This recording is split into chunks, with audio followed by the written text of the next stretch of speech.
what can I say? Wintertime has finally arrived.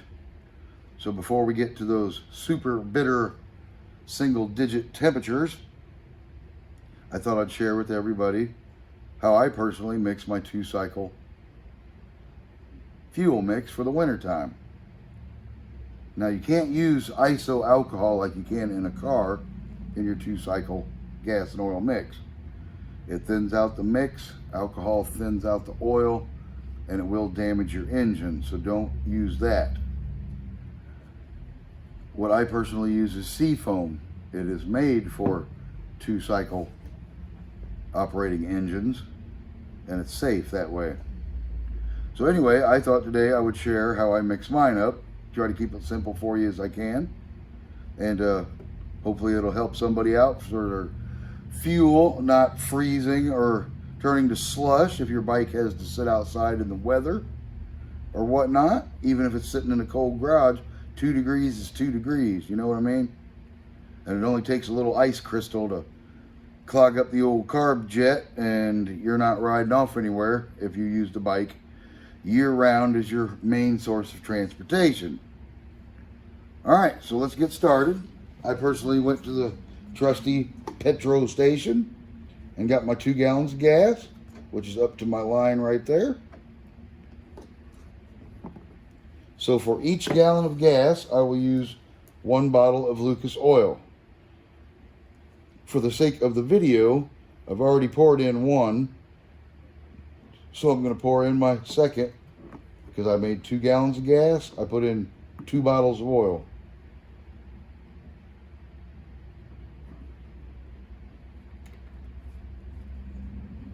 For every gallon of gas, I will put 1 ounce of seafoam in the gas and oil mix. And that will keep my fuel from freezing up in the wintertime. Also, if you park your bicycle in the winter and you're not an avid rider in the winter, it'll help keep the 2-cycle oil from gumming up in your bike if it sits for 4 or 5 months. Same thing with chainsaws and weed eaters, so it's safe to use in those also. But today we're talking about bikes. I kept this a while back because I use it as my personal measuring cup. Not everybody has a measuring cup, but luckily this has the clear window. I can see and use their ounces as my measuring cup. So I have 2 gallons of gas, so I'm going to want to put 2 ounces of seafoam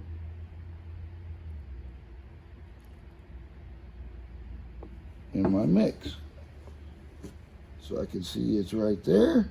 As you can see it sloshing around in the old window. That was luck, but I got it right on 2 ounces. So that's all I need. If I'd have went just a little bit over, that's okay, or just a little bit under is okay.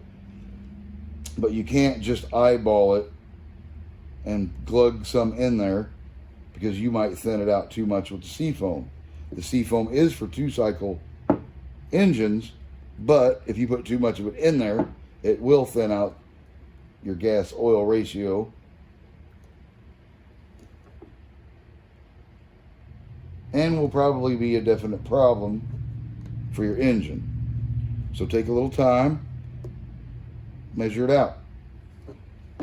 If I didn't have that bottle, just for the sake of the video, you could use your other little bottle. They usually have the measurements on the side. So I'd have filled that up to the 2 ounce mark and just use that one. But that one worked a lot better for this video. So I went that route. Tighten my lid. I don't have to shake it all crazy, upside down and all around, make a big mess.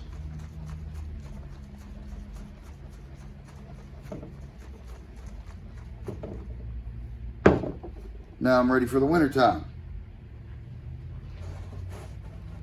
That way when it does drop down to that single digit cold, frigid temperature, you'll be able to go out and your bike will fire up, and you know your fuel or gasoline, whichever you'd like to refer to it, petrol even, will not be frozen up, and leaving you stranded.